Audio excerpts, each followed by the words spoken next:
هو الحي القيوم ولا يتوب إليه.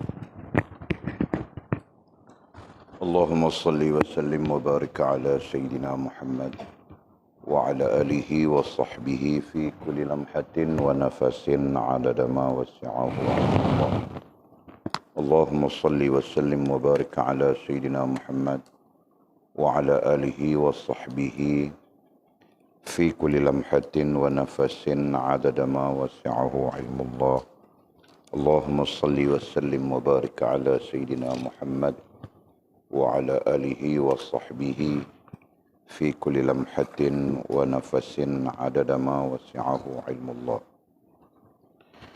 بسم الله ما شاء الله، بسم الله ما شاء الله، بسم الله ما شاء الله، وما لم يشاء لم يكن. لا حول ولا قوة إلا بالله العلي العظيم، لا حول ولا قوة إلا بالله العلي العظيم، لا حول ولا قوة إلا بالله العلي العظيم. اللهم ارحمنا بالقرآن واجعله لنا إماما ونورا وهدى ورحمة.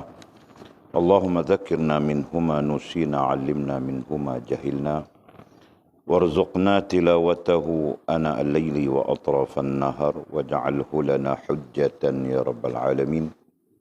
اللهم افتح لنا فتوح العارفين وارزقنا فهم النبيين، واجعلنا من عبادك الصالحين والمتقين يا رب العالمين. بسم الله الرحمن الرحيم. قال مصنف رحمه الله تعالى: نفعنا الله بعلومه وبكتابه في الدارين، اللهم آمين يا رب العالمين. وبعد قال: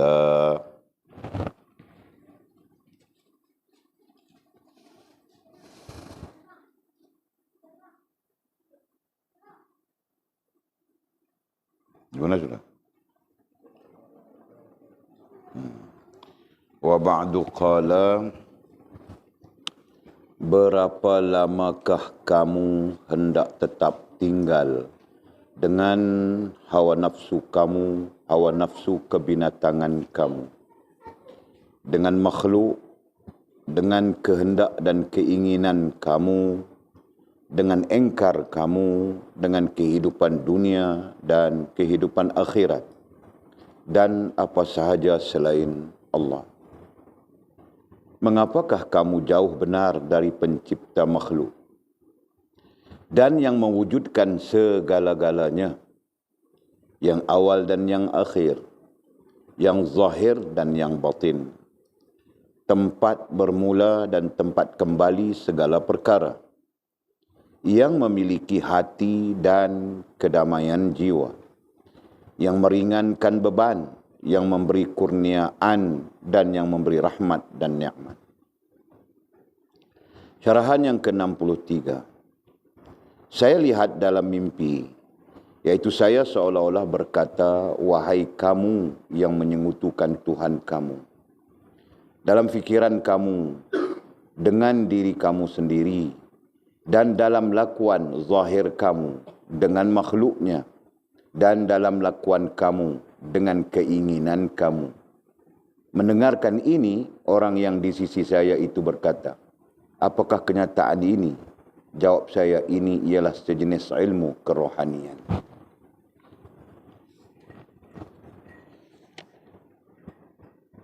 Wah, sikit saja kan? Sambung lagi. Syarahan yang ke-64. Suatu perkara telah mengacau fikiran saya. Pada suatu hari, batin saya berasa berat dengan beban itu. Dan saya pohon kesenangan dan kesentosaan dan jalan keluar. Saya ditanya, apa yang saya mahu? Kata saya mahu mati yang tidak ada kehidupan dalamnya, dan satu kehidupan yang tidak ada mati di dalamnya. Maka saya pun ditanya, apakah jenis mati yang tidak ada kehidupan di dalamnya, dan apakah jenis kehidupan yang tidak ada mati di dalamnya? Jawab saya, mati yang tidak ada kehidupan di dalamnya ialah matiku dari jenisku sendiri, supaya saya tidak melihatnya sama ada memberi manfaat atau memberi mudarat. Dan mati dari diriku sendiri dan keinginanku, tujuanku dan harapanku dalam hal dunia dan akhirat. Sehingga saya tidak ada dalam semua ini. berkenaan kehidupan yang tidak ada mati di dalamnya, ialah kehidupanku dengan lakuan Tuhanku dalam keadaan saya tidak ada wujud di dalamnya, dan matiku di dalamnya ialah wujudku dengannya. Oleh kerana saya telah mengetahui, maka ini telah menjadi tujuanku yang paling berharga sekali. Nah, kemudian syarahan yang ke-65. Walaju saja kita. Okey, kita sambung sikit lagi. Pengajian kita merujuk kepada syarahan yang ke-62. Okey. Berakhir kemarin dengan beberapa nasihat, ya, beberapa nasihat daripada Syekh kita, mursyid kita, Maulana Abdul Qadir Jailani rahimahullah ta'ala, berkaitan dengan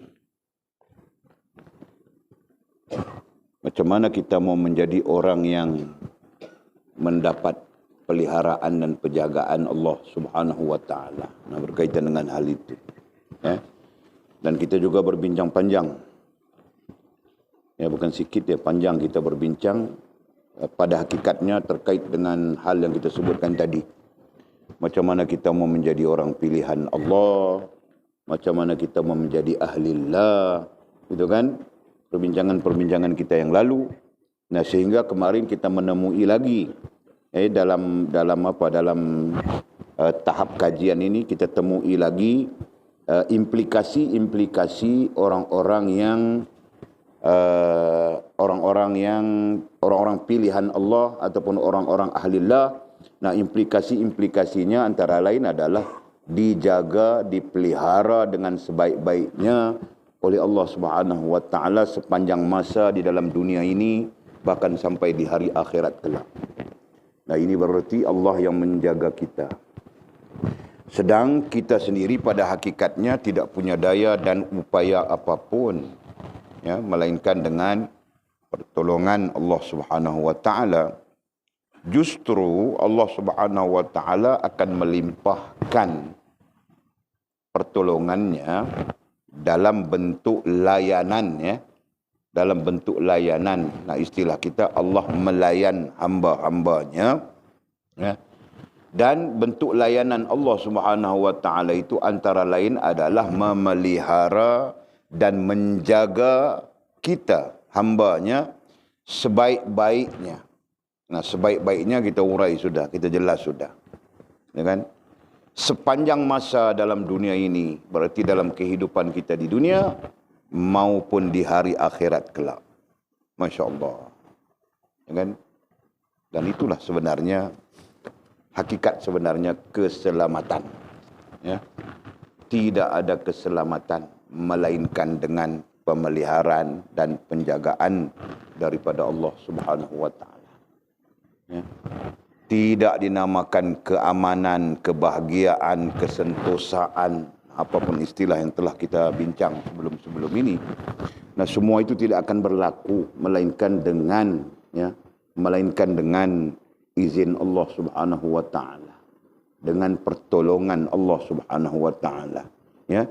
Dan apabila kita menyebut melayan, Allah melayan hamba-hambanya, nah di sana kita belajar sudah ada 3 tahap layanan Allah Subhanahu wa taala, ya. Semuanya baik. Layanan dari Rahman itu baik, layanan dari Rahim itu baik, tapi yang terbaik daripada semua itu adalah Latif, itu kan? Nah, jadi ini bermaksud, ya, yang kita sebutkan tadi, Allah pelihara, Allah jaga sebaik-baiknya sepanjang hidup kita di dunia sampai kita bangkit di hari akhirat. Nah, ini merupakan layanan dalam layanan dalam bentuk latif. Nah, itu. Jelas, ya? Okey. Nah, kemarin juga kita berakhir dengan nasihat musannif, nasihat mursyid kita, ya. Supaya apa? Supaya kita beradab. Ya. Supaya kita beradab. Nah, di sana memberi tasawur, memberi gambaran kepada kita betapa pentingnya hal adab kita dengan Allah Subhanahu wa taala terutamanya. Yang kedua, adab kita dengan agama, dan yang ketiga, adab kita dengan diri-diri, ya, diri-diri yang kita istilahkan sebagai makhluk. Penting, sangat penting. Sampai-sampai musannif mursyid kita menyeru kita supaya melihat orang yang melihat kamu. Nah, berilah perhatian kepada orang yang memberi perhatian padamu. Dengan jangan apa lagi? Jagalah orang yang menjaga kamu. Nah, kemarin kita tafsir sudah. Cintalah kepada orang yang cinta kepada kamu. Jawablah orang yang memanggil kamu. Nah, itu kita hurai semuanya. Peganglah tangan orang yang memegang kamu dari jatuh tersungkur, yang membawa kamu keluar dari gelap kejahilan, yang menyelamatkan kamu dari binasa, yang membersihkan kotoran-kotoran kamu, yang mengeluarkan kamu dari kehinaan, yang melepaskan kamu dari cengkaman hawa nafsu iblis kamu, yang mengasingkan diri kamu dari rakan-rakan kamu yang jahil, yang menghalang kamu daripada menuju Allah Subhanahu wa taala. Nah, siapa dia? Dia itu tidak lain adalah guru-guru kepada kita. Ya. Nah, guru-guru kepada kita yang apa? Yang memandang kita, yang memerhatikan kita, melihat kita, kekurangan di mana, kelemahan di mana, ya, tidak betul di mana. Nah, guru kita jugalah yang menjaga kita, gitu kan? Menjaga rohaniah kita, menjaga jasmaniah kita. Cintalah kepada orang yang cinta kepada kamu. Nah, guru kita juga mencintai kita. Mencintai dengan makna menyayangi. Nah, jika mereka tidak menyayangi kita, nescaya kita pun tidak dapat ilmu pengetahuan apa-apapun dari mereka, kan? Nah, itu. Jawablah orang yang memanggil kamu. Nah, apabila dia mengajakmu, ikutlah. Selagi mana dia mengajakmu kepada Allah Subhanahu wa taala, kepada agama yang benar, ya, kepada adab-adab insani. Peganglah tangan orang yang memegang kamu dari jatuh tersungkur. Nah, tangan orang yang memegang kamu dari jatuh tersungkur itu adalah gurumu jua, yang membawa kamu keluar dari gelap kejahilan. Nah, guru kan, dialah yang membawa kamu, membawa kita keluar dari gelap kejahilan. Nah, tanpa guru kita jahil saja. Yang menyelamatkan kamu dari binasa kejahilan. Kejahilan itu satu hal, gurulah yang mengeluarkan kita daripada kejahilan itu. Dan dialah yang menyelamatkan kita dari binasa. Apa binasanya? Iman, Islam, ihsan. Yang menyelamatkan kamu dari binasa iman, Islam dan ihsan. Yang membersihkan kotoran kamu. Nah, urai sudah kemarin. Yang membersihkan kotoran-kotoran rohaniah dan jasmaniah kita. Yang namanya syirik, yang namanya nifak, yang namanya fasik. Nah, itu kotoran-kotoran. Ya. Maka guru itulah yang akan membersihkanmu daripada kotoran-kotoran itu. Yang mengeluarkan kamu dari kehinaan. Selanjutnya mengeluarkan kita dari kehinaan. Nah, apa kehinaannya? Jahil itu satu kehinaan. Kan? Kemudian kotoran itu satu kehinaan. Rusaknya kita itu satu kehinaan. Maka siapa yang mengeluarkan kita? Yang mengeluarkan kita itu adalah guru. Yang melepaskan kamu dari cengkaman hawa nafsu iblis kamu. Demikian juga guru yang mengasingkan diri kamu dari rakan kamu yang jahil, yang menghalang kamu menuju Allah Subhanahu wa taala. Nah, bahkan sampai-sampai yang namanya guru itu bekerja keras dia mengasingkan kamu, mengasingkan kita, menasihati kita supaya tidak bercampur dengan orang-orang yang jahil yang menghalang kita menuju Allah Subhanahu wa taala. Nah, itulah guru. Ya, sebelum kita sambung, Walid mau kamu orang keluarkan balik struktur pencari sampai mencapai ilmu. Nah, semua orang ada struktur itu.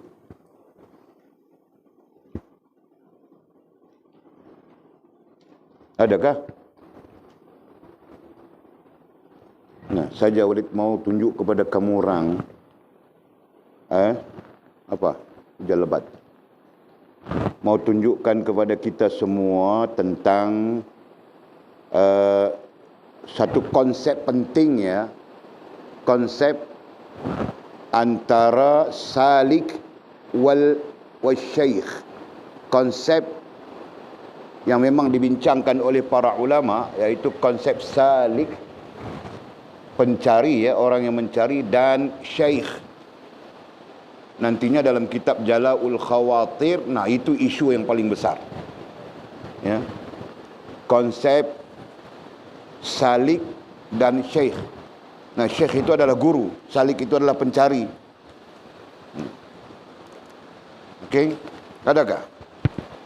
Nah, cerita Mizi, kau cerita Mizi, sebagai seorang lelaki tulen. Nah, kau cerita konsep pencari, nah sampai mencapai ilmu. Nah, ada apa strukturnya? Walid ajar sudah. Nah, jadi kau tulis di sana, Bang. Tulis di sana. Tulis di whiteboard. Lupa? Astagfirullah.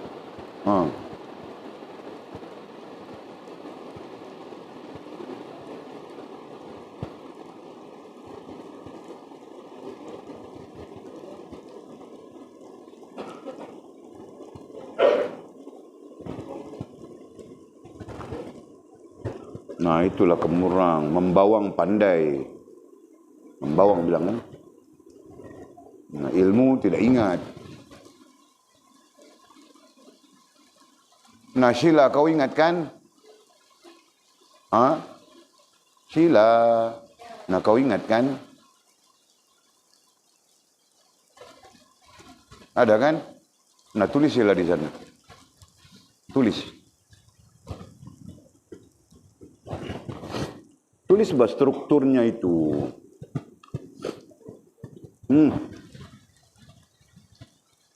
Nah, kau mau pakai marker pen mana? Kau tulis. Aduh.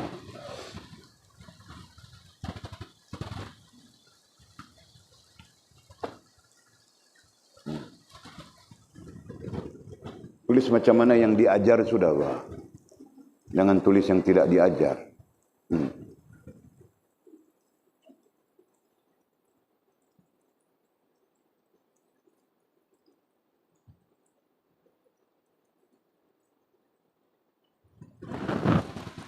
Atas tinggi sikit. Tangan kau boleh atas lagi kan? Nah, Walid tahu bah kau pendek. Tapi tangan kau boleh sampai atas lagi kan? Lagi atas boleh? Lagi atas sikit boleh? Okey, situ.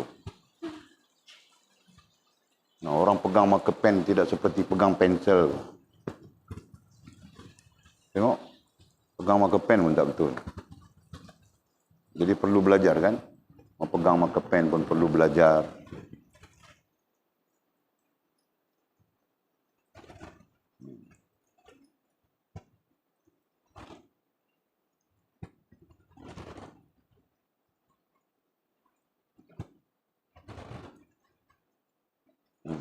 Itu saja.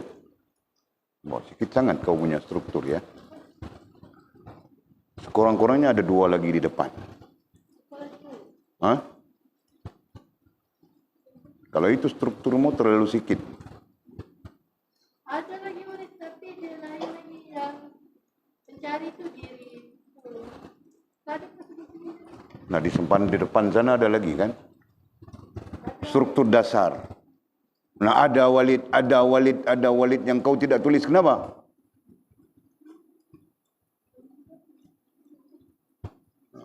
Nah, di sana menunjukkan kamu orang tidak pernah berdiskusi, tidak pernah berbincang, sampai-sampai nota beragam masing-masing. Yang seorang nota macam ini, yang seorang nota macam itu. Nah, kamu orang sendiri yang buat bagi Walid marah. Nah, nota kau macam itu saja kan? Ada lagi apa? Tulis. Mizi selamat sudah dia. Kau pikir kau selamat Mizi ya? Kau akan menerangkan satu persatu.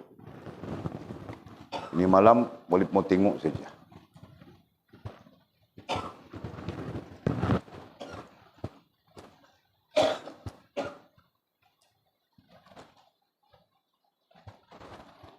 Kecuali kau pun meluat denganku sudah banyak. Kau tidak perlu menulis apa-apa. Ha? Nah, siapa yang benci Walid, siapa yang tidak suka Walid menegur, marah-marah dan sebagainya. Nah, Walid kasih rukhsah, kasih keringanan. Nah, tidak perlu tanya, Walid tidak akan bertanya, Walid tidak akan menyoal dia, Walid tidak akan memetik namanya dalam keadaan apapun. Okey? Itu saja. Jadi zahirkan kamu orang punya benci. Zahirkan kamu orang punya marah. Kamu orang akan selamat daripada soalan-soalan Walid. Tahukah?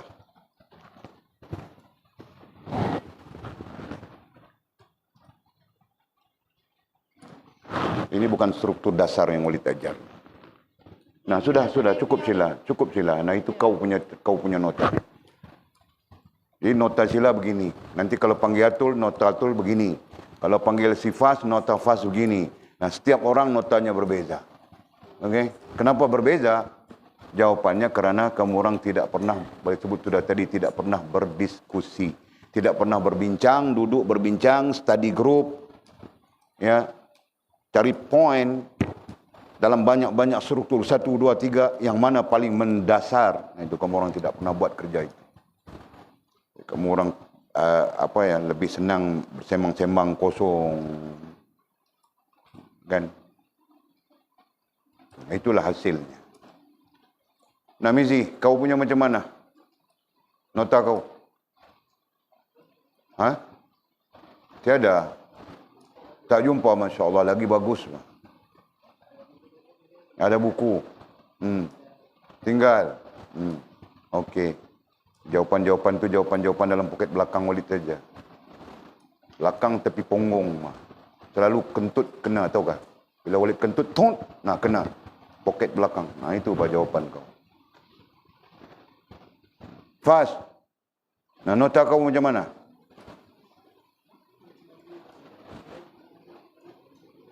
Nah, di situ saja menunjukkan keprihatinan kamu orang dalam hal ilmu.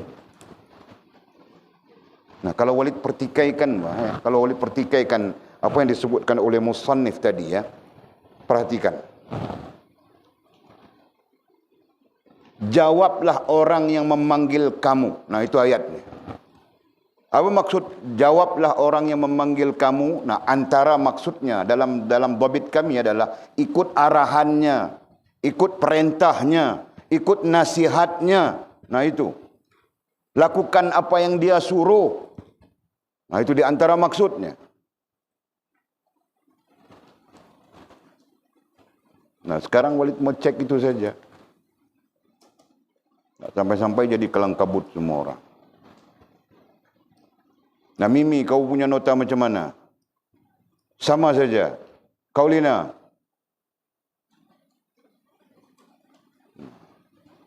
Kalau itu bukan nota dasar, Walid ingat saja. Nah, ini terakhir sudah. Ya. Terakhir sudah. Ada lagi. Pencari, guru, ilmu. Nah, kemudian apa di situ? Tidak terus di sini, Pak. Tidak terus di sini. Sekurang-kurangnya ada 3 yang Walid sebut. Walid tulis macam ini. 1, selepas ilmu ada lagi. Bukan ini. Nah, ini mungkin yang ketiga. Daripada dasar. Istilah Arabnya dasar salik dan guru. Nah, jika kita tidak tahu itu, kita tidak faham itu, nah susah bagi kita meletakkan diri kita sebagai murid. Ya kan? Salah saja kita. Sedangkan meletakkan diri kita sebagai murid itu sangat penting. Nah, apalagi terkait dengan adab yang kita sebutkan. Nah, tidak apa. Penting saja dia. Nah, pada Walid penting. Nah, pada kamu orang tidak penting. Nah, biarkan saja. Ya. Bolehkah? Fas? Nah, biarkan saja, Fas. Kau tidak perlu kelang kabut mau cari nota kah, mau apakah, tidak perlu. Biarkan saja. Okey? Siapapun.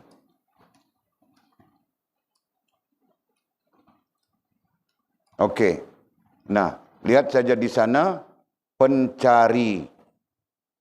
Nah, pencari itu siapa?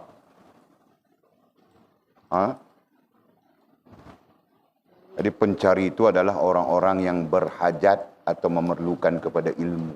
Nah, itu kan. Nah, sudah tentu kita. Nah, Walid sendiri pun pencari. Kan? Nah, kita belajar daripada para ulama kita. Qala Imam Syafi'i, berkata Imam Syafi'i, dah dia pun pencari. Kan? Berkata ulama-ulama kita, ulama-ulama besar, nah mereka meletakkan diri mereka di posisi pencari. Nah, ini berarti pencarian ilmu tidak pernah habis. Ya, tidak pernah habis.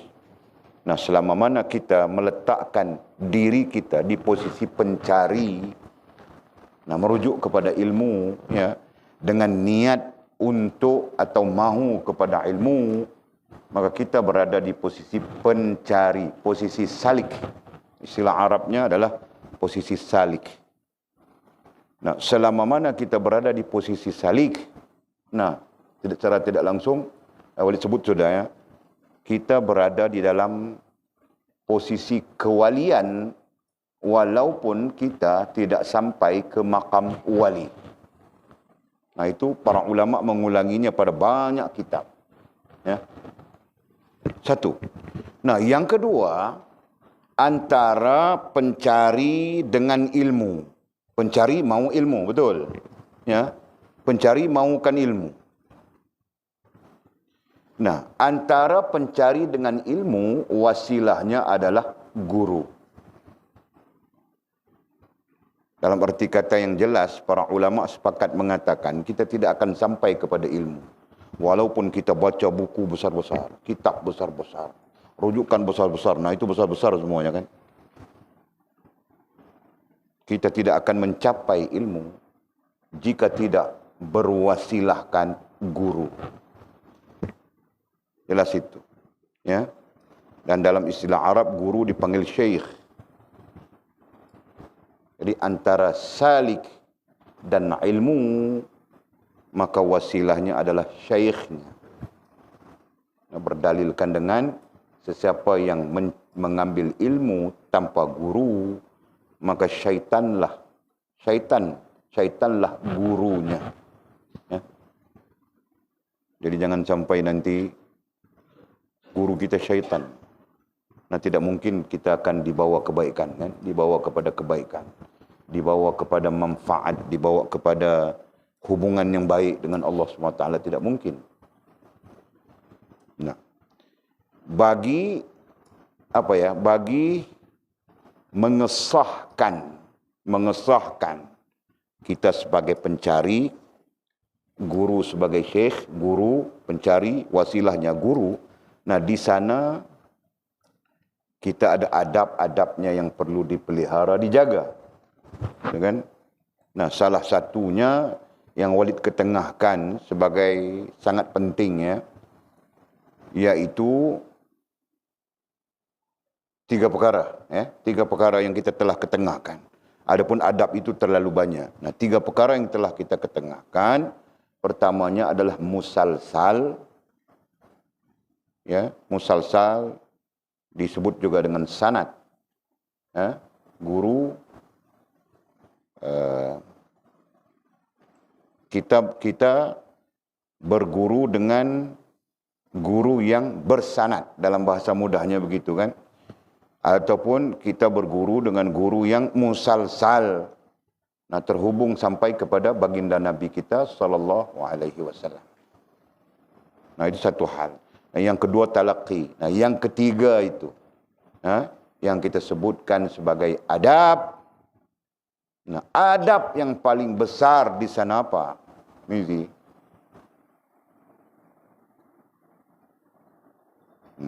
meletakkan diri kita di posisi yang sepatutnya. Nah, di sana kita ada berapa posisi? 3. Apa Mizi? Nah, awam, alim, ulama. Nah, itu 3 posisi. Nah, kita yang mau berada di bawah naungan seorang guru, nah, kita perlu letakkan diri kita di posisi mana? Nah, posisi awam.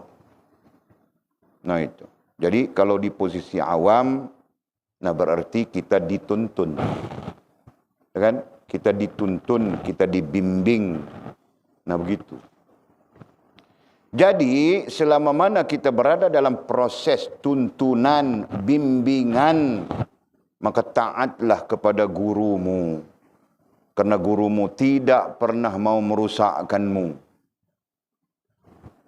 Paham tak?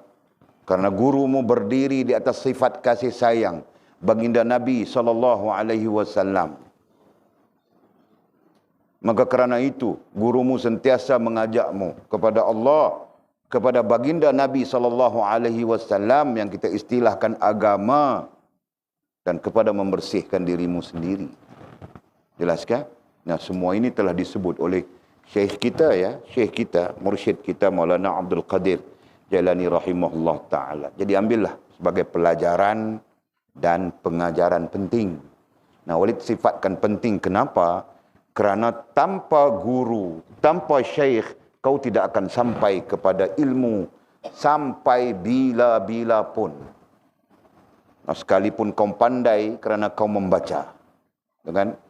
Sekalipun kau bijak, kau tahu itu, kau tahu ini. Nah, segalanya kau ada maklumat. Tetap kau tidak akan sampai kepada ilmu. Dan yang dimaksudkan sampai kepada ilmu itu adalah hakikatnya. Yang nanti ilmu itu menghubungkanmu dengan Allah Subhanahu wa ta'ala. Ilmu itu menghubungkanmu dengan agama. Dan ilmu itu akan menghubungkanmu dengan dirimu sendiri. Nah, itu yang kau tidak capai jika tidak mempunyai guru sebagai wasilahnya. Faham tak? Nah, nanti ada lagi perbincangan panjang. Bagaimana guru itu bukan orang yang beriman. Nah, ada lagi klasifikasinya. Jadi kita tidak berkesempatan bincang sampai halus. Nah, memadai secara umum saja. Okey. Jadi beringat. Okey. Lanjut kita. Kemudian kata musannif rahimahullahu ta'ala. Berapa lamakah kamu hendak tetap tinggal dengan hawa nafsu kebinatangan kamu? Nah, ini pertanyaannya. Pertanyaan ini, nah kita tanyakan juga pada diri kita sendiri. Berapa lama kita mau hidup, ya tinggal hidup. Berapa lamakah kamu hendak tetap tinggal hidup dengan hawa nafsu kebinatangan kamu? Nah, kita tanya kepada diri kita juga. Berapa lama kita mau hidup begini? Hidup dengan mengikut hawa nafsu kebinatangan. Nah, dihimpunkan sebagai kebinatangan. Nah, di kebinatangan itu ada syahwiyah. Di kebinatangan itu ada badaniyah, gitu kan? Jadi komplit, campur dah. Kebinatangan sebutannya berarti kompromi 3 nafsu yang besar itu. Nah, disebut apa? Disebut apa di sini? Disebut haiwaniyah, kebinatangan haiwaniyah. Nah, coba Mizi kau analogikan ayam. Kau lihat kan nafsu haiwaniyah yang namanya ayam. Nah, kau cerita. Nah, banyak ayam kita kan. Yang jantan itu asyik kejar bertina saja. Betul kan? Itu kerjanya. Depan orang kah? Nah, tidak peduli dia. Tanpa ada perasaan malu apapun. Nah, itu kebinatangan kan. Nah, dalam kebinatangan itu ada apa? Ada syahwiyah. Nah, tengok syahwiyahnya. Macam mana? Sampai ayam-ayam betina aku tidak berhenti-henti bertelur. Nah, yang paling parah sekali, anak masih kecil tinggal sudah. Ikut jantan lain dia. Nah, esok perhatikan yang mana itu. Kita sembelih. Galak dia. Nah, tapi itu haiwaniyah kan? Nah, sisi lain, nafsu badannya. Badannya juga dia. Mau kelihatan cantik saja. Mau diiring oleh 2-3 jantan. Nah, itu badannya kan. Nah, sebab itu disebut sebagai nafsu kebinatangan, haiwaniyah. Nah, meliputi semuanya. Menguasai dia, gitu kan? Jadi berapa lama kamu hendak tetap tinggal hidup dengan hawa nafsu kebinatangan itu? Berapa lama? Nah, Walid 50 tahun lebih sudah. Dekat sudah dengan kematian. Terlalu dekat. Jadi mau teruskah dengan nafsu haywaniah ini? Dengan nafsu syahwiyah ini? Dengan nafsu badaniah ini? Mau teruskah? Nah, itu pertanyaan itu perlu dikemukakan kepada diri kita masing-masing. Ya, nanti kalau kita mengajar orang lain pun, mengajak mereka kepada Allah, kepada agama pun, sifatnya sama. Kita kemukakan persoalan yang sama seperti dikemukakan oleh syekh kita, mursyid kita ini. Nah, padahal kita sendiri pun tidak lama-lama, gitu kan? Kita sendiri pun tidak lama-lama. Paling lama pun 60, 70 ya. Betul, ada orang sampai 90 lebih 100. Nah, itu boleh dibilang dengan jari, ya kan? Yang sampai 6, sampai 100, sampai 90 lebih boleh dibilang dengan jari. Tahu tak? Boleh dikira apa begitu.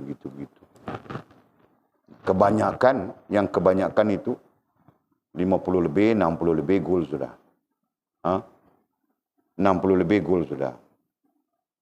Tahu tak? Betul tak? Kamu orang ada fikirkah tentang itu? Nah, umur 58, 55, 60, 60 lebih sikit, nah, gol. Pulang dia kepada Allah Subhanahu wa taala. Meninggal sudah, Nah, itu kebanyakan, paham Fas? Nah, jadi kau kalau katakan kau meninggal umur 55 Fas. Sekarang umur kau 16, berapa tahun lagi kau baki? Kan? Katakan baki itu ada 35 tahun lagi, katakan begitu. Nah, itu andaian kita 35 tahun, mungkin kau 2 tahun saja lagi. Tidak sempat jadi menantuku, bah. Kan? Atau mungkin lebih-lebih 5 tahun, atau mungkin 10 tahun. Nah, ini semua mungkin, kemungkinan, begitu kan? Semua kemungkinan saja. Tapi mati itu pasti, betul? Nah, kalau sudah demikian, bolehkah kita hidup? Berapa lama lagi kita mau hidup dengan hawa nafsu kebinatangan ini? Tidak wajar, sangat tidak wajar jika difikirkan. Kenapa? Karena hawa nafsu ini semuanya merusakkan kita. Pada semua keadaan, pada semua semua hal, semua keadaan. Yang namanya hawa nafsu seperti kita sebutkan ini merusakkan kita. Nah, kita belajar sudah bagaimana nafsu badaniah merusakkan kita. Ya. Kita belajar sudah bagaimana nafsu syahwiyah merusakkan kita. Kita belajar lagi bagaimana nafsu haywaniah merusakkan kita. Nah, tergabung semuanya sekali bagaimana dia merusakkan kita. Merusakkan rohaniah dan jasmaniah kita. Merusakkan akal dan hati kita. Dan selanjutnya ya, merusakkan tingkah laku kita. Nah, faham itu Mizi? Yang muda-muda macam kamu orang, kan? Diam-diam masuk toilet lama-lama. Kita fikir dia berak batu kan lama-lama. Rupa-rupanya lain. Tengok CCTV, oh, rupa-rupanya dia ada aktiviti lain di dalam bilik air berlama-lama. Nah, aku pun tidak tahu apa aktivitinya. Tapi dari CCTV itu aku nampak pelik, kan? Pelik dia dalam bilik air lama-lama. Kemudian dia kerja minta mau pergi beli sabun saja. Bilang sabun habis. Baru 3 hari lepas dia beli sabun, sekarang bilang Walid sabun habis, sudah mau pergi beli sabun. Nah, ini contoh ya. Tidak ada kena-mengena yang hidup maupun telah mati. Tapi contoh. Untuk apa? Untuk kita memberitahu betapa hidup kita sekarang, keadaan kita sekarang. Untuk kita melihat keadaan kita sekarang, kita sudah melepaskan hawa nafsu kebinatangan ini atau belum? Kita sudah melepaskan hawa nafsu badaniah atau belum? Kita sudah melepaskan hawa nafsu syahwiyah atau belum? Nah, itu maksudnya. Kan? Nah, mudah-mudahan Allah menolong kita. Ya. Okey. Begitu juga, berapa lamakah kamu hendak tetap tinggal air hidup dengan makhluk? Nah, itu yang kedua. Berapa lama lagi kita mau hidup, tetap tinggal air hidup dengan makhluk? Maksud hidup dengan makhluk di sini adalah dipengaruhi, terpengaruh. Nah, itu maksudnya. Nah, berapa lama lagi kita mau hidup dalam keadaan terpengaruh, dipengaruhi makhluk? Nah, kita panjangkan lagi, bukan setakat makhluk, benda, hal dan perkara. Nah, itu. Berapa lama lagi? Padahal masa tidak lama sudah. Kalau Walid, nah, berapa hari saja lagi ya. Mau hidup dalam pengaruh makhluk, benda, hal dan perkara. Nah, sangat tidak wajar kan? Perlu kembali kepada Allah Subhanahu wa taala segera. Nah, kalau Walid di situ. Sekarang mah. Apa lagi? Berapa lamakah kamu hendak tetap tinggal hidup dengan kehendak dan keinginan kamu? Nah, ini pertanyaan-pertanyaan untuk diri kita. Berapa lamakah kamu hendak tetap tinggal hidup dengan kehendak dan keinginan kamu? Nah, kita pakai satu saja, Pak. Ya, kita pakai keinginan saja. Kehendak itu bagi Allah. Nah, bagi kita tetap dengan keinginan. Berarti satu saja. Jadi ayatnya, soalannya, berapa lamakah kamu hendak tetap tinggal hidup dengan keinginan kamu? Nah, itu pertanyaan juga untuk kita. Kita mau, berapa lama kita mau hidup dengan keinginan kita? Padahal keinginan kita itu langsung tidak menghubungkan kita dengan Allah SWT misalnya. Ya. Keinginan-keinginan yang tidak membawa kebaikan dalam hubungan kita dengan Allah SWT. Masihkah kita mau teruskan? Sedangkan baki umur kita, baki masa kita hanya 32 hari. Nah, itu umur Walid, bah. 32 hari saja lagi. Nah, Walid merasakan kelainan-kelainan. Kemarin lalu Walid boleh makan mie. Nah, ini hari Walid benci mie sudah. Nasi ku tidak mau langsung. Mie pun ku sudah mula benci. Bilang benci, maksudnya tidak ingin. Mau cakap macam mana? Benci pun tidak patut kan? Tapi tidak mau. Nah, ini hari. Roti pun ku rasa macam mau muntah saja. Ini hari. Nah, ini hari ku makan apa?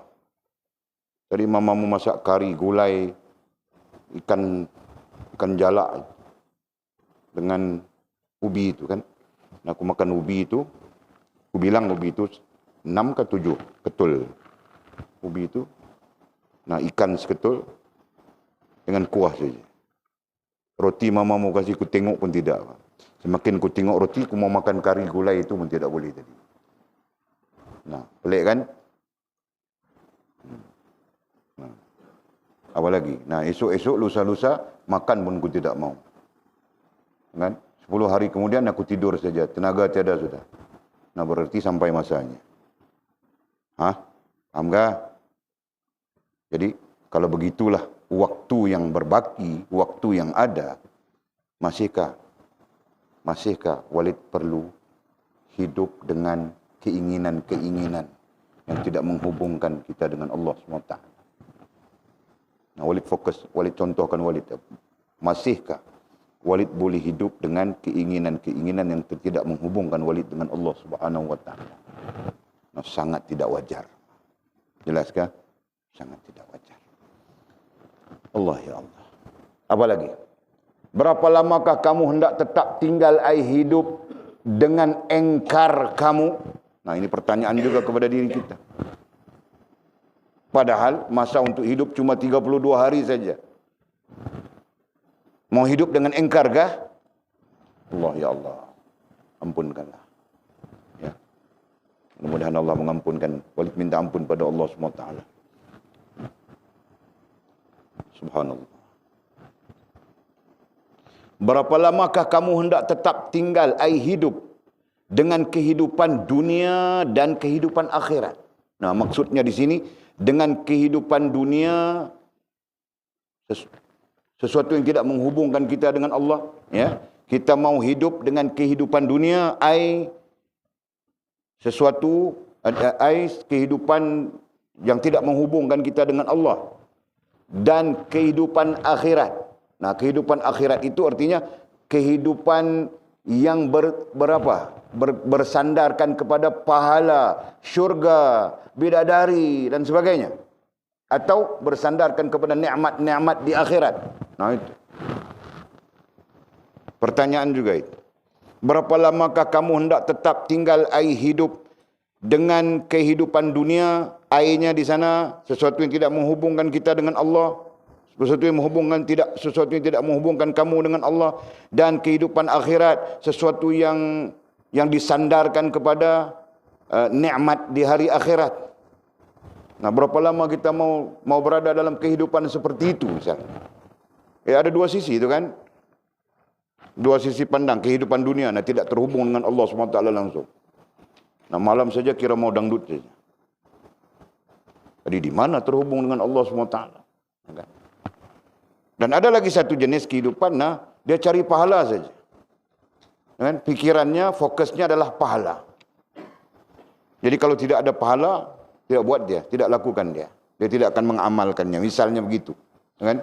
Maka fokusnya adalah pahala, adalah syurga, adalah nikmat dan sebagainya.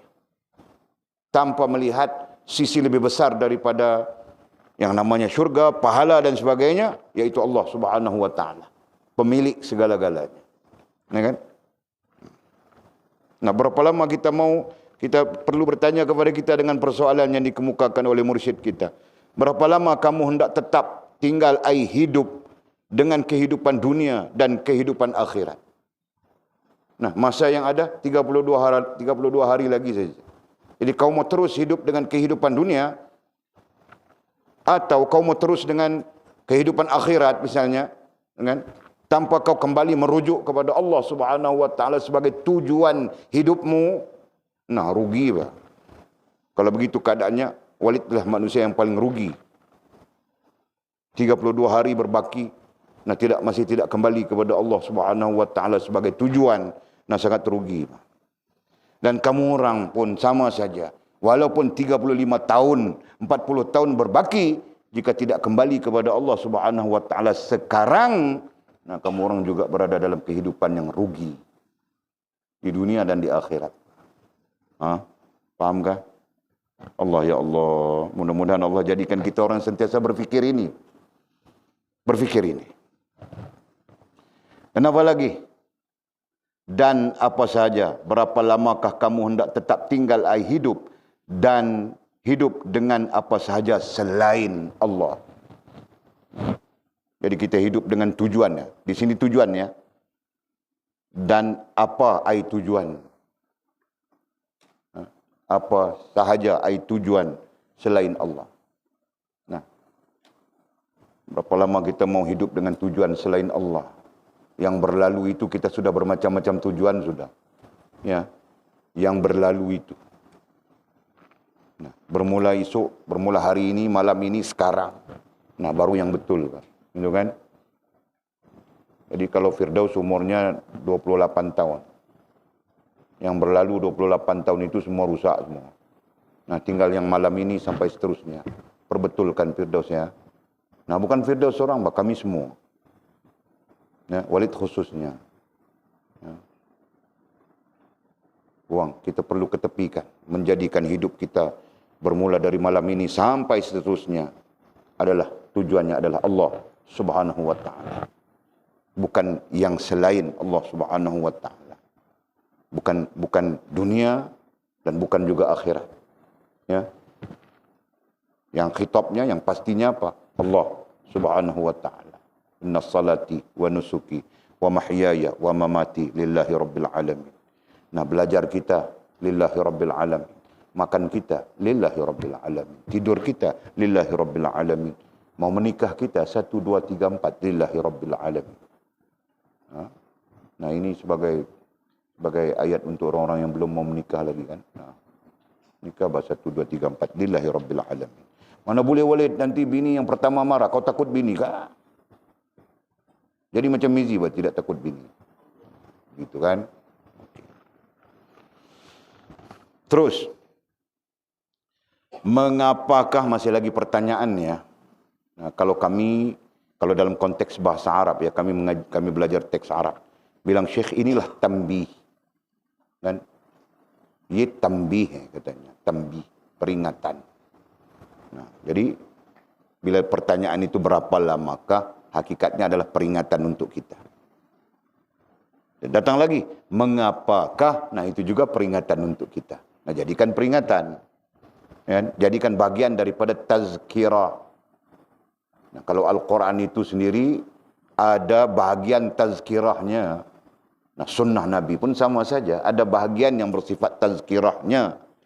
Nah, maka peranan para ulama juga dalam nasihat mereka ada tazkirahnya. Ya. Jadikan ini sebagai tazkirah, sebagai peringatan. Nah, katanya, mengapakah kamu jauh benar dari pencipta makhluk Allah? Ya Allah. Mengapa kita jauh benar daripada pencipta makhluk? Kita dekat saja dengan makhluk. Ya. Kita sangat dekat dengan makhluk. Bahkan makhluk itu berada di akal kita, berada di hati kita, menguasai tingkah laku kita. Dalam arti kata yang lain, menguasai diri kita seluruhnya. Tapi Allah Subhanahu wa ta'ala, sang pencipta makhluk itu tidak dekat dengan kita. Dalil bukti tidak dekat dengan kita adalah akal kita langsung tidak pernah memikirkan. Misalnya, contohnya saja. Akal kita mungkin langsung tidak memikirkan hubungan kita dengan dia. Mungkin kan? Atau akal kita tidak menempatkan urusan. Ya. Akal kita tidak menempatkan urusan antara kita dengan dia yang maha besar, maha agung. Sebaliknya, akal kita ketika jaga penuh dengan urusan-urusan hidup kita yang belum tentu menghubungkan kita dengan dia. Nah, ketika tidur, tadi jaga, ketika tidur, sampai termimpi-mimpi urusan hidup dunia kita. Bukan urusan dengan Allah Subhanahu wa ta'ala. Allah. Betul. Nasihat ini sangat betul. Makhluk sangat dekat dengan kita. Akhirnya mencambahkan penyakit dalam diri kita. Penyakit bawaan makhluk-makhluk yang dekat dengan kita.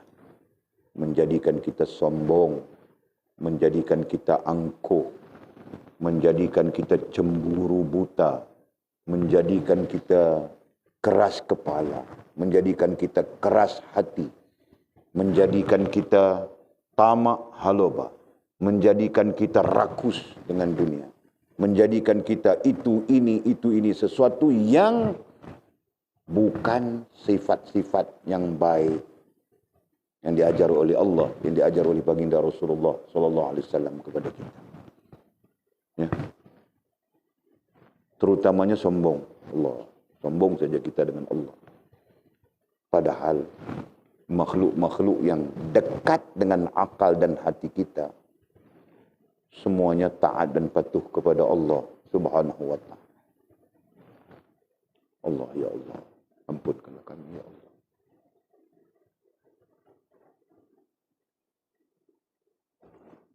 Astaghfirullah. Nastaghfirullahal azim li wa li ummati sayyidina Muhammad sallallahu alaihi wasallam.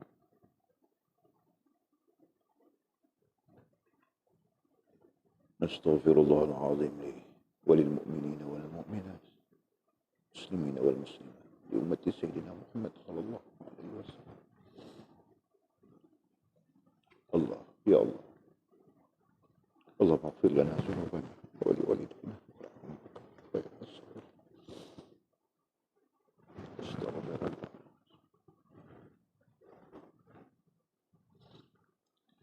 Dan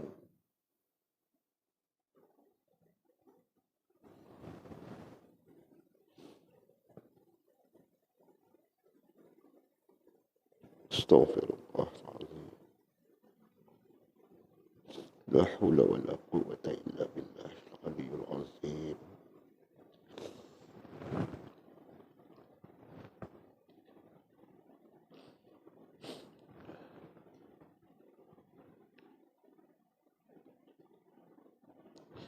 Mengapakah kamu jauh benar dari pencipta makhluk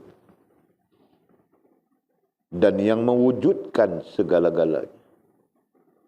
Nah, pencipta makhluk itulah yang mewujudkan segala-galanya. Segala-galanya yang menjadi dekat dengan akal, menjadi dekat dengan hati kita. Nah, yang mewujudkan, pencipta makhluk itu tidak dekat dengan kita, sebaliknya yang diwujudkannya menjadi dekat dengan kita. Nah, itu yang Walid sebutkan dalam syarahan berapa sebelum ini. Ya, kita tidak mencintai pencipta makhluk, tapi kita lebih mencintai makhluk. Allah, ya Allah. Sedangkan Allah Subhanahu wa taala pencipta makhluk, dialah yang mewujudkan makhluk-makhluk yang apa? Yang berjaya menguasai akal dan hati kita. Ya Rabbi. Nah, selain daripada dia, Allah Subhanahu wa taala yang mewujudkan segala-galanya, mencipta segala-galanya, dialah yang awal dan yang akhir. Ini apa? Ini istilah dalam usuluddin, ya, istilah sifat sebenarnya bagi Allah Subhanahu wa taala. Sebagai gambaran tidak ada permulaan dan tidak ada kesudahan. Dialah yang awal. Nah, awal dengan makna tidak ada permulaan baginya.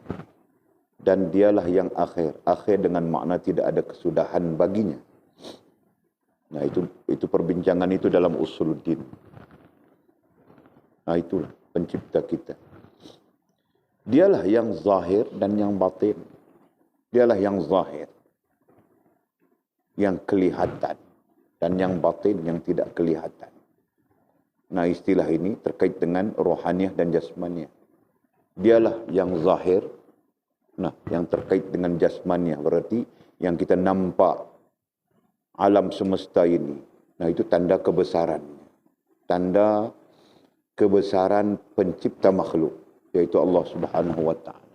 Dia juga yang batin, yaitu apa-apa yang tidak kelihatan pada mata kasar kita, tapi boleh kelihatan pada rasa dan perasaan kita. Nah, itulah dia, Allah Subhanahu wa taala.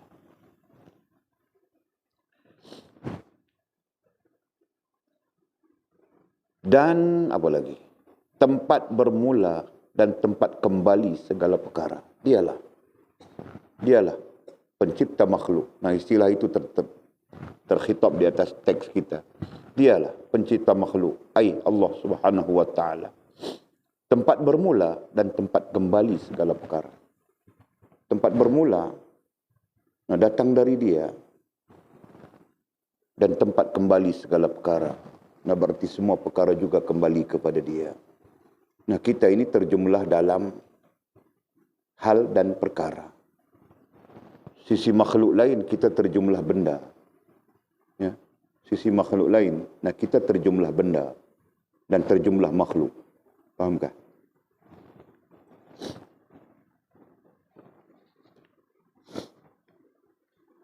Allah, ya Allah.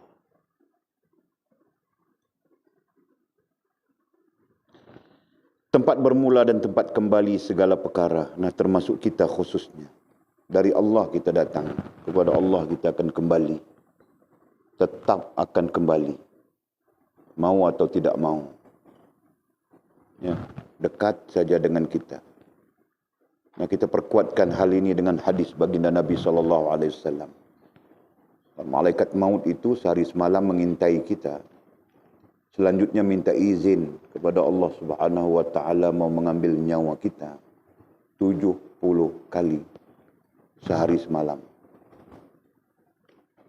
Malaikat maut, itu hadis sahih, ya, menghadap Allah Subhanahu wa taala minta untuk mengambil nyawa kita, mencabut nyawa kita. Satu hari satu malam 70 kali. Sehingga tersepaklah seorang hamba ini batu kecil yang tidak memudaratkannya.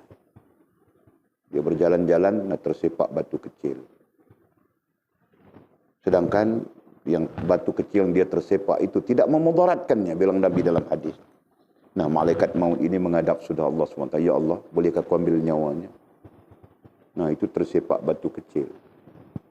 Nah, kau jatuh kandang kambing, kau tersadung pelepah kelapa sawit, kau tersipak bata. Nah, itu lagi besar kan? Nah, berarti lagi cepat malaikat maut itu menghadap Allah Subhanahu wa taala. Ya Allah, bolehkah kau ambil nyawa Mizi? Kenapa? Misalnya, tersipak batu dia, tersipak bata dia. Ya Allah, bolehkah kau ambil nyawa Jul? Kenapa? Nah, dia sakit pinggang kerana plaster. Nah, boleh jadi begitu kan? Allah, ya Allah. Nah, kalau sudah demikian, sangat tidak wajar kematian itu tidak berada di dalam akal dan hati kita. Sangat tidak wajar. Ya. Nah, boleh bilang sangat tidak wajar di sini. Walaupun dalam keadaan terbuka, nah ada manusia yang tidak fikir, dia berdepan dengan maut, dia berdepan dengan mati. Dalam masa yang dekat, nah dia tidak fikir, dia masih seronok saja seperti seolah-olahnya tidak mati. Kan? Nah, kita jangan jadi orang yang seperti itu. Sekarang maupun sampai bila-bila. Ya, dengar ya. Yang menjadi muridku, yang menjadi anakku, dengar ya. Kita jangan menjadi orang yang tidak berfikir apa yang kita sebutkan ini. Sekarang maupun sampai bila-bila. Kerana dasar hidup kita cuma ada dua saja kan. Dasar hidup kita cuma ada dua. Satu, fikir. Dan yang kedua, zikir. Jelaskah? Kemudian katanya lagi, yang memiliki hati dan kedamaian jiwa. Nah, pencipta makhluk itulah yang memiliki hati dan kedamaian jiwa. Nah, apa itu? Dialah pemilik rasa dan perasaan, dan dialah pemilik kedamaian, kebahagiaan yang dicari oleh makhluk, dicari oleh manusia. Nah itu. Yang memiliki hati, nah berarti dia yang menguasai rasa dan perasaan kita. Dan kedamaian jiwa. Nah, kedamaian jiwa itu ai kebahagiaan yang dicari oleh semua manusia. Yang lelaki pun cari kebahagiaan, yang perempuan pun cari kebahagiaan, pondan pun cari kebahagiaan, jebung pun cari kebahagiaan. Jebung ni tambah.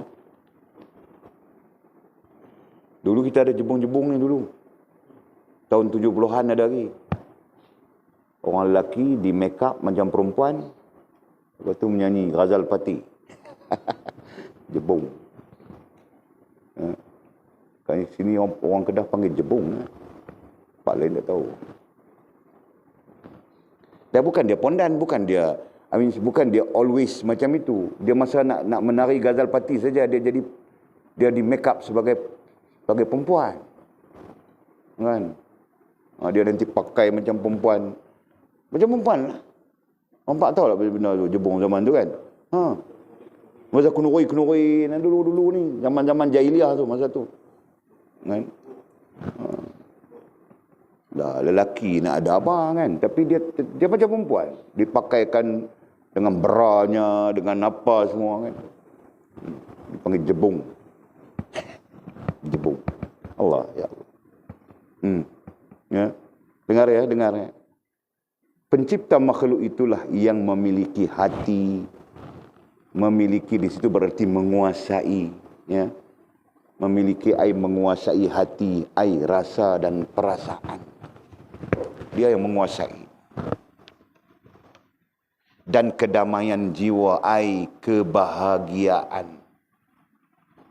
Manusia mencari kebahagiaan tapi tidak berhubungan dengan Allah. Mau bahagia macam mana?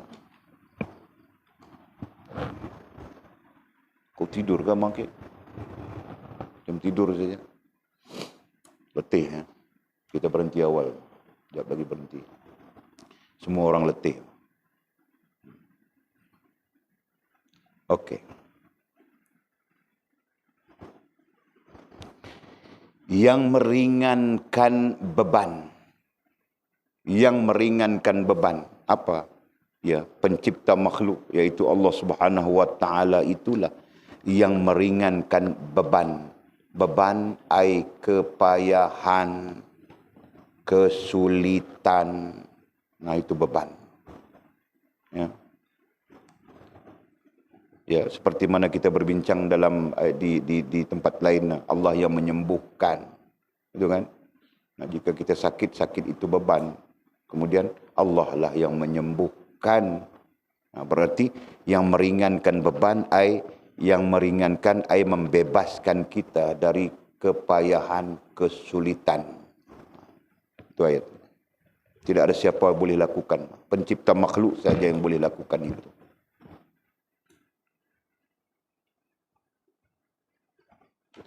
Yang memberi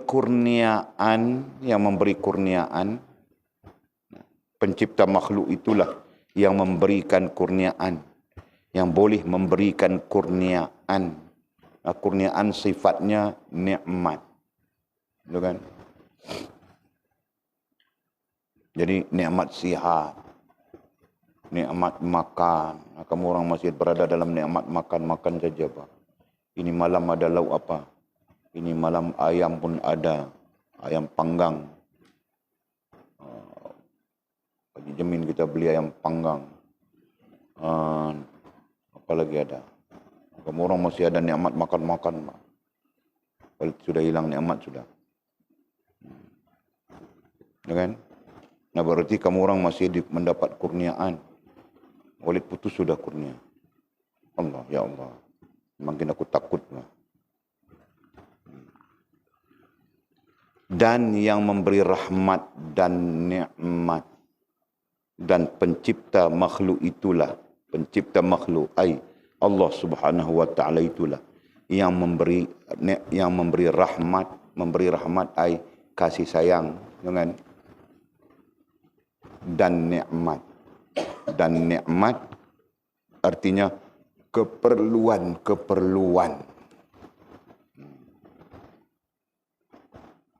Jadi balik kepada persoalan. Ya, balik kepada persoalan tadi, tambih tadi.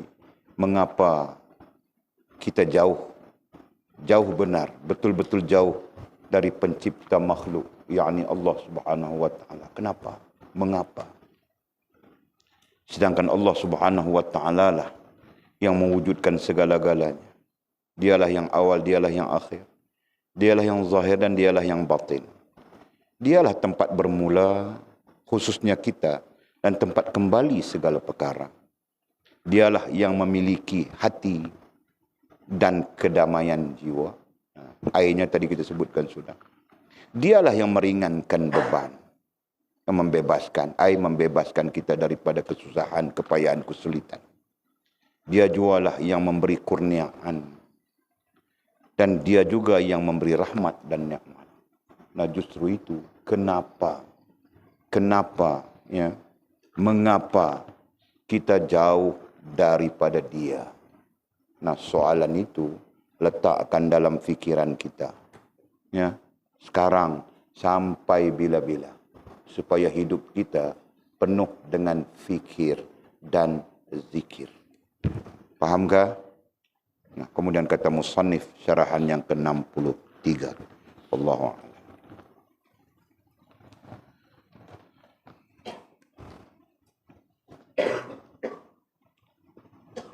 Astaghfirullahalazim. Ada soalankah?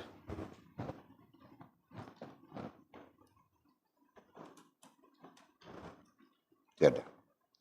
Bismillahirrahmanirrahim. Alhamdulillahirabbil alamin wassalatu wassalamu ala asyrafil anbiya'i wal mursalin sayyidina wa maulana Muhammad wa ala alihi wa sahbihi ajma'in.